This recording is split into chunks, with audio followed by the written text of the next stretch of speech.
আজকের এই ভিডিওটা অতি গুরুত্বপূর্ণ। দেখা মাত্র প্রত্যেকটা বাংলাদেশী নাগরিক এটা ভিডিওটা শেয়ার করে দিবেন, কারণ আমি যে তথ্যগুলো দিচ্ছি। প্রিয় দর্শক, সাজ্জাদ কাদিরের প্রীতি নিন, শুভেচ্ছা নিন। এই মুহূর্তে আপনাদের সামনে কথা বলতে এসেছি সৌদি পাকিস্তান সামরিক চুক্তি।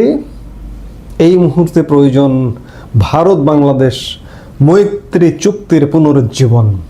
এই প্রসঙ্গটা নিয়ে আপনাদের সামনে এই মুহূর্তে কথা বলবো।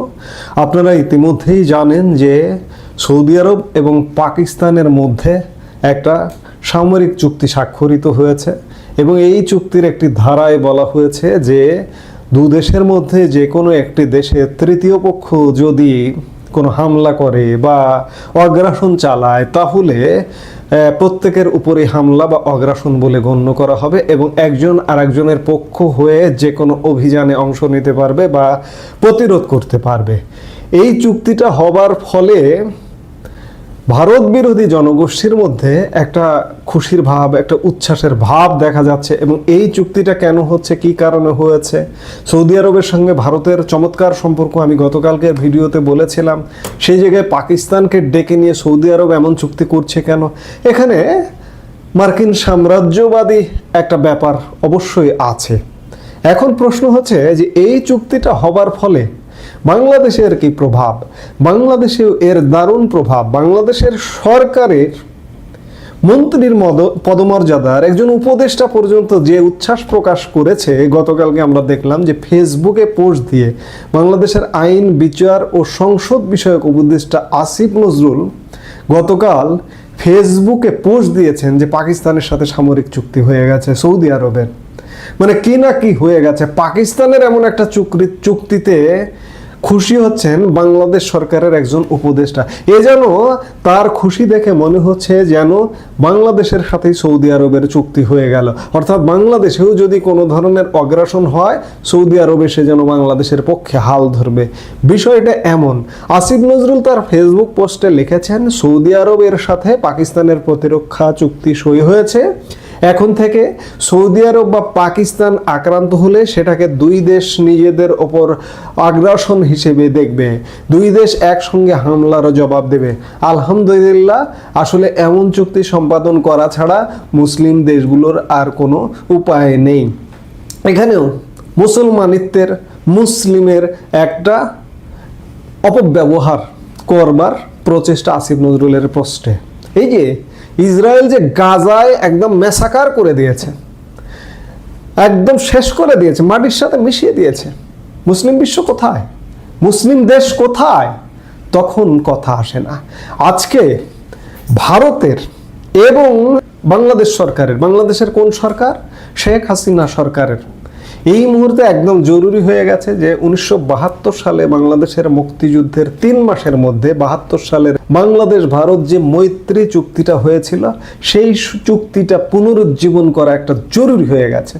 কিসের কি? বাংলাদেশের অন্তর্বর্তীকালীন সরকার ভারত এখনো পর্যন্ত 14 মাস হয়ে গেছে, এখনো পর্যন্ত সহ্য করে আছে কেন?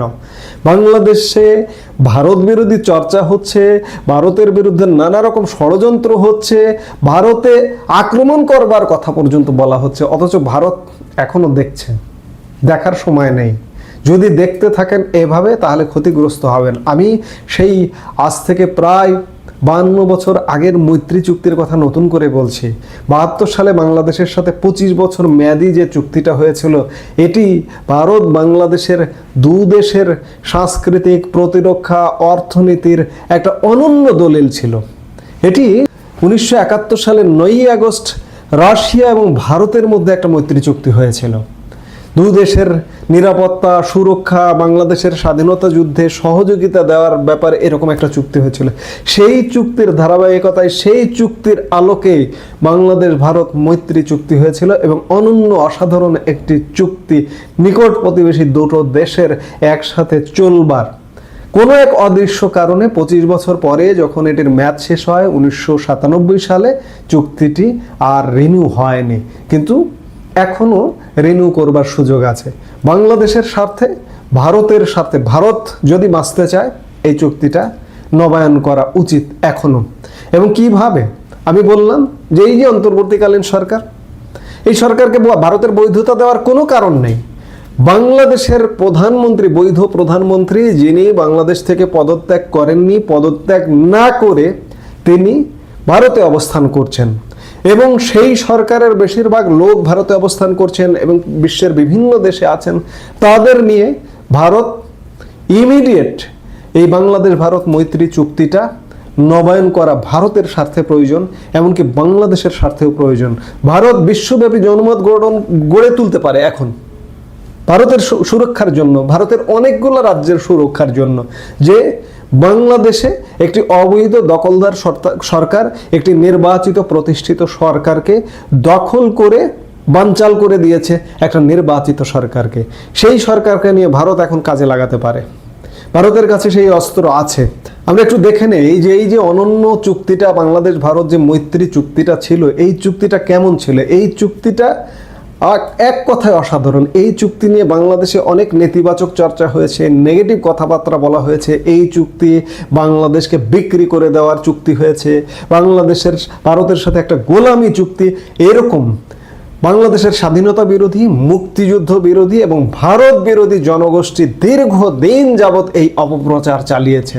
এই অপপ্রচারেরই হয়তো অংশ হিসেবে তৎকালীন 97 সালে আওয়ামী লীগ সরকারের ক্ষমতায় ছিল, হয়তো ভেবেছে যেহেতু এখানে নেগেটিভ ইম্প্যাক্ট হচ্ছে, নেগেটিভ প্রচারণা আছে, এই চুক্তি আমরা নবায়ন না করি, বা এটাকে অতটা গুরুত্ব দেয়নি। কিন্তু গুরুত্ব দেওয়া উচিত ছিল, আজকে হাড়ে হাড়ে মনে হচ্ছে।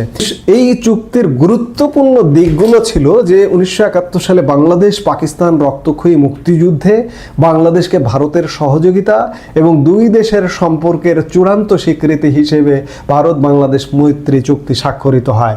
বাংলাদেশের স্বাধীনতা অর্জনের মাত্র 3 মাসের মাথায় 1972 সালের 19 মার্চ বাংলাদেশের তৎকালীন রাষ্ট্রপতি বঙ্গবন্ধু শেখ মুজিবুর রহমান এবং ভারতের প্রধানমন্ত্রী ইন্দিরা গান্ধীর মধ্যে এই চুক্তিটি ঢাকায় স্বাক্ষরিত হয়। 12 অনুচ্ছেদ বিশিষ্ট এই চুক্তির 12টা অনুচ্ছেদ, 25 বছর মেয়াদী এই চুক্তিটি আর নবায়ন না করায় 1997 সালের 19 মার্চ চুক্তির মেয়াদ শেষ হয়। চুক্তির মূল লক্ষ্য ছিল বাংলাদেশ ও ভারতের বন্ধুত্বপূর্ণ সম্পর্ক শক্তিশালী করা এবং দুই দেশের অর্থনৈতিক, সামাজিক ও সাংস্কৃতিক উন্নয়ন সাধন করে একে অপরের প্রতি সর্বোচ্চ সহযোগিতাপূর্ণ সম্পর্ক তৈরি করা। চুক্তির 12টা ধারা একটু আপনারা অনেকেই জানেন, তারপরেও চুক্তির 12টা ধারা আমরা একটু দেখে আসি, এসে আরো 2-1টা কথা বলে আলাপটা শেষ করব। চুক্তির অনুচ্ছেদ 1 ধারায় বলা হয়েছে যে চুক্তিতে স্বাক্ষরকারী ভারত ও বাংলাদেশ এই মর্মে ঘোষণা দিবে যে দুই দেশের জনগণের মধ্যে দীর্ঘস্থায়ী শান্তি ও সৌহার্দ্যপূর্ণ সম্পর্ক বজায় থাকবে। এক পক্ষ অন্য পক্ষের অভ্যন্তরীণ ব্যাপারে হস্তক্ষেপ করবে না, পাশাপাশি উভয় পক্ষ একে অন্যের স্বাধীনতা, সার্বভৌমত্ব ও আঞ্চলিক অখণ্ডতার প্রতি যথাযথ সম্মান প্রদর্শন করবে। দেখুন কত অসাধারণ চুক্তি। দুই দেশ এক দেশের প্রতি হস্তক্ষেপ করবে না, স্বাধীনতা, সার্বভৌমত্ব এবং আঞ্চলিক অখণ্ডতার প্রতি যথাযথ সম্মান প্রদর্শন করবে, অথচ দীর্ঘদিন কি নেতিবাচক প্রচারণা করা হয়েছিল। 2 নম্বর অনুচ্ছেদে বলা হয়েছে চুক্তিতে স্বাক্ষরকারী পক্ষদ্বয় সকল রাষ্ট্র ও জনগণের প্রতি সমতা ও সহযোগিতার নীতিতে আস্থাশীল থাকবে এবং সব ধরনের উপনিবেশবাদ ও বর্ণবাদের বিপক্ষে থাকবে। পাশাপাশি এসব উপনিবেশবাদ ও বর্ণ বৈষম্য নির্মূলের লক্ষ্যে দুই দেশ একত্রিত হয়ে কাজ করার জন্য অঙ্গীকারাবদ্ধ থাকবে। অনুচ্ছেদ 3-এ বলা হয়েছে চুক্তি স্বাক্ষরকারী ভারত ও বাংলাদেশ জোট নিরপেক্ষ আন্দোলন ও শান্তিপূর্ণ সহাবস্থানের প্রতি নিজেদের সমর্থন ব্যক্ত করবে। উভয় পক্ষ বিশ্বের উত্তেজনার হ্রাস, আন্তর্জাতিক শান্তি ও নিরাপত্তা রক্ষা এবং জাতীয় সার্বভৌমত্ব ও স্বাধীনতা নিশ্চিত করার জন্য একত্রিত হয়ে কাজ করবে। অনুচ্ছেদ 4 আন্তর্জাতিক কোনো সমস্যার কারণে চুক্তিতে স্বাক্ষরকারী উচ্চ মর্যাদা সম্পন্ন দুই দেশের স্বার্থ বিঘ্নিত বা ক্ষতি হলে তারা নিজেদের মধ্যে নিয়মিত যোগাযোগ ও মত বিনিময় করার মাধ্যমে সমস্যার সমাধানের চেষ্টা করবে। অনুচ্ছেদ 5 চুক্তি সম্পাদনকারী উচ্চ মর্যাদা সম্পন্ন উভয় পক্ষ নিজেদের অর্থনৈতিক, বৈজ্ঞানিক ও কারিগরি ক্ষেত্রে পারস্পরের সুবিধা ও সর্বাত্মক সহযোগিতা করার মাধ্যমে এসব খাতকে শক্তিশালী ও সম্প্রসারিত করবে। পাশাপাশি এসব সহযোগিতা প্রদান, সমতা এবং পারস্পরিক সুবিধার ভিত্তিতে যাতায়াত, যোগাযোগ এবং বাণিজ্য খাতের উন্নয়ন সাধন করবে। অনুচ্ছেদ 6 এই চুক্তি উভয় দেশের বন্যা নিয়ন্ত্রণ, নদীর আহ্বায়িকা উন্নয়ন, জলবিদ্যুৎ উন্নয়ন, সেচ প্রকল্পের ক্ষেত্রে যৌথ কার্যক্রম গ্রহণ করবে এবং নদীর উন্নয়নে যথাযথ ভূমিকা পালন করবে। অনুচ্ছেদ 7 চুক্তিতে ভারত ও বাংলাদেশ শিল্প, সাহিত্য, শিক্ষা, সংস্কৃতি, খেলাধুলা ও স্বাস্থ্য খাতে পরস্পর সম্পর্কের উন্নয়ন সাধন করবে ও একযোগে কাজ করবে। অনুচ্ছেদ 8 চুক্তিতে স্বাক্ষরকারী দুই দেশের বর্তমান সম্পর্কের পরিপ্রেক্ষিতে তারা একে অন্যের প্রতি ন্যায় ও নিষ্ঠার সাথে ঘোষণা দিবে যে তারা একে অপরের বিরুদ্ধে গিয়ে অন্য কোনো দেশের সাথে কোনো সামরিক চুক্তি করবে না। এতে এক পক্ষ অন্য পক্ষের বিরুদ্ধে কোনো আগ্রাসন ও সামরিক ক্ষতি সাধন করতে পারবে না কিংবা নিরাপত্তার জন্য হুমকি স্বরূপ হতে পারে এমন কোনো কাজও পরিচালনা করতে পারবে না। পাশাপাশি চুক্তির অন্য পক্ষের ক্ষতি সাধন করতে পারে এমন কোনো দেশকে সামরিক অভিযানের জন্য নিজেদের ভূমি ব্যবহারের অনুমতি প্রদান করবে না। অনুচ্ছেদ 9 চুক্তি স্বাক্ষরকারী কোনো এক পক্ষের বিরুদ্ধে যদি তৃতীয় কোনো পক্ষ সশস্ত্র সংঘর্ষে লিপ্ত হয় তাহলে চুক্তি সম্পাদনকারী কোনো পক্ষ অপর পক্ষকে সমর্থন প্রদান করতে পারবে না, বরং চুক্তি সম্পাদনকারী দুই দেশ একত্রিত হয়ে এই হামলার বিরুদ্ধে যথাযথ কর্মসূচি গ্রহণ করবে এবং নিজ নিজ দেশের শান্তি ও নিরাপত্তা নিশ্চিত করবে। অনুচ্ছেদ 10 চুক্তির দুই দেশ নিষ্ঠার সাথে ঘোষণা করবে যে কোনো তৃতীয় পক্ষের সাথে এমন কোনো গোপন বা প্রকাশ্য চুক্তি সম্পাদন করবে না যা এই চুক্তির স্বার্থকে বিঘ্নিত করতে পারে। অনুচ্ছেদ 11 এই চুক্তির মেয়াদ হবে 25 বছর, তবে চুক্তি সম্পাদনকারী দুই পক্ষ চাইলে পরস্পরের সম্মতিতে পরবর্তীতে চুক্তি নবায়ন করতে পারবে। অনুচ্ছেদ 12তে বলা হয়েছে চুক্তির কোনো ধারা বা অনুচ্ছেদ নিয়ে কোনো পক্ষের আপত্তি থাকলে তা দ্বিপাক্ষিক শান্তিপূর্ণ সমঝোতা বা বৈঠকের মাধ্যমে এবং পরস্পরের প্রতি সম্মান প্রদর্শন করে সমাধান করা হবে। চমৎকার একটি চুক্তি, বাংলাদেশ ভারত মৈত্রী চুক্তি, এবং এই চুক্তি নিয়ে কতটা প্রোপাগান্ডা ছড়ানো হয়েছে আপনি বলুন। আপনি যদি বিবেকবান মানুষ হয়ে থাকেন বলুন যে কোনো একটা ধারায় এখানে কোনো অবজেকশন আছে। দীর্ঘদিন যারা প্রোপাগান্ডা ছড়িয়েছেন তারাই বলুন যে এখানে কোন জায়গায় আছে, কোন জায়গায় কোন অসঙ্গতি আছে, এখানে কোন জায়গায় আপনারা গোলামি খুঁজে পেয়েছেন, দেশ বিক্রির চুক্তি এখানে কোন জায়গায় পেয়েছেন। কেউ কি বলতে পারবেন? কেউ বলতে পারবেন না। এটি ভারত বাংলাদেশের মধ্যে ছিল একটি অনন্য অসাধারণ চুক্তি এবং সময় এসেছে আবারও এই চুক্তিকে পুনরুজ্জীবন করা।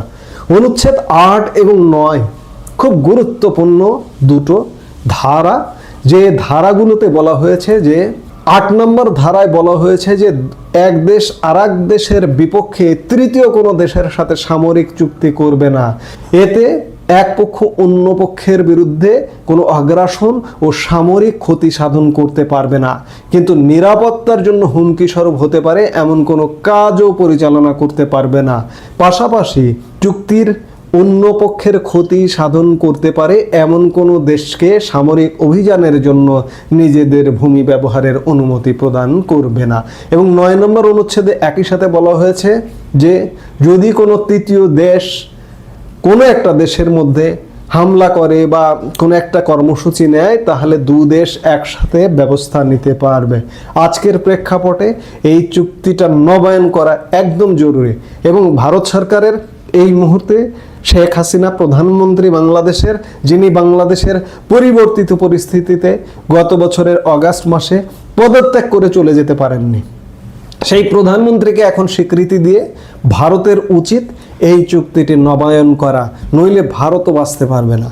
এই যে তৃতীয় কোনো দেশকে এই ভূমি ব্যবহার করতে দেওয়া, ইতিমধ্যে আপনারা দেখছেন মার্কিন সামরিক বাহিনীর এখানে অস্তিত্ব, কিংবা পাকিস্তানের হুমকি, অব্যাহত হুমকি আপনারা দেখেছেন।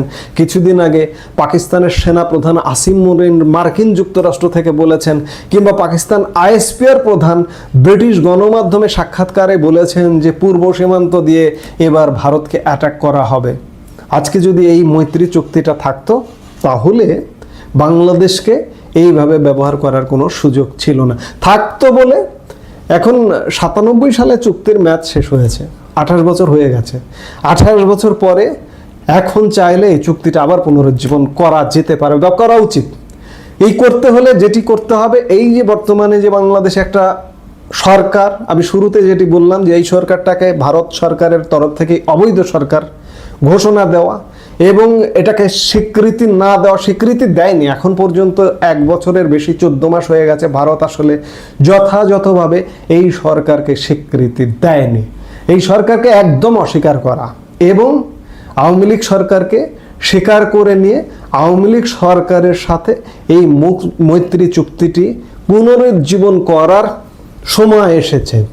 এইটা ভারতের স্বার্থে এবং বাংলাদেশ স্বাভাবিক স্বাধীন সার্বভৌম বাংলাদেশের স্বার্থে এই মুহূর্তে জরুরি হয়ে গেছে। আমার জায়গা থেকে আমি যেটি বুঝি যে এ কথাটা বলবো যে বিশেষ করে ভারতকে বলবো এবং আওয়ামী লীগ সরকারকে বলবো, আওয়ামী লীগকে বলবো যে আপনাদের আর মনে হয় বসে থাকার সময় নেই। আপনারা এই মৈত্রী চুক্তিটা করুন এবং আপনারা সরকার, আওয়ামী লীগ সরকার হিসেবে অ্যাক্ট করুন এবং ভারত আওয়ামী লীগকে সরকার হিসেবে অ্যাক্ট করবার সুযোগ দিন, সরকার হিসেবে নেন তাদেরকে, নিয়ে এই চুক্তিটা সই করুন। নইলে এই অঞ্চলে খুব বড় ধরনের ক্ষতি হয়ে যাবে, যে ক্ষতি কোনো কিছু দিয়ে পূরণ করা কঠিন হয়ে যাবে। কাজেই আমরা প্রত্যাশা করব যে এমন কিছু একটা হবে।